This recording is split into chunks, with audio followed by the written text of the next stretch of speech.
En días pasados, las mayorías morenistas en el Congreso pasaron por encima de la Constitución por enésima ocasión y aprobaron reformas a la Ley Federal de Telecomunicaciones y Radiodifusión para crear el Padrón Nacional de Usuarios de Telefonía Móvil. Tal padrón o registro contendrá todos los datos personales de los usuarios de las líneas telefónicas en nuestro país, cerca de 126 millones, tales como el número de la misma asociada con el nombre y domicilio, si es prepago o pospago, documento de identificación oficial y los datos biométricos del titular.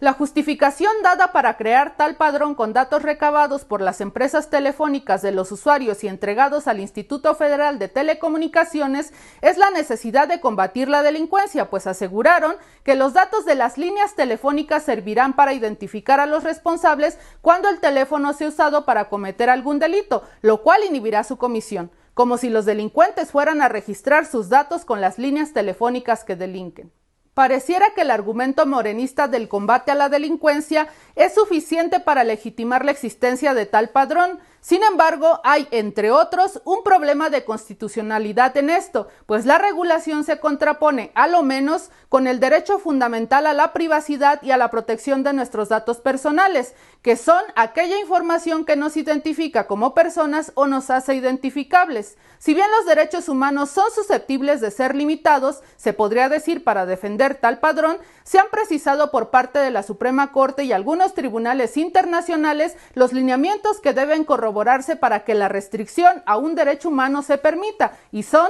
que la reglamentación persiga un fin constitucionalmente válido, que la medida sea idónea para lograr tal propósito constitucional, que no existan otras medidas igualmente idóneas para lograr dicho fin, pero menos perjudiciales para el derecho fundamental, y que lo que se logre sea mayor al grado de afectación provocado al derecho humano con la medida analizada. En este caso, la finalidad que se supone se persigue con el padrón con datos biométricos que analizamos parece ser constitucionalmente válida. Aún así, la medida difícilmente superará las otras condiciones exigidas para el examen de constitucionalidad y tendría que ser declarada inconstitucional, pues tal padrón no es la medida más idónea y eficaz para el fin que se persigue, pues por la experiencia del Renault, que perseguía los mismos fines pero elevó un 40% las extorsiones, es poco probable que ayude a disminuir la delincuencia. Al contrario, aumentará el robo de celulares, la clonación de tarjetas SIM, etc. Y en contraposición,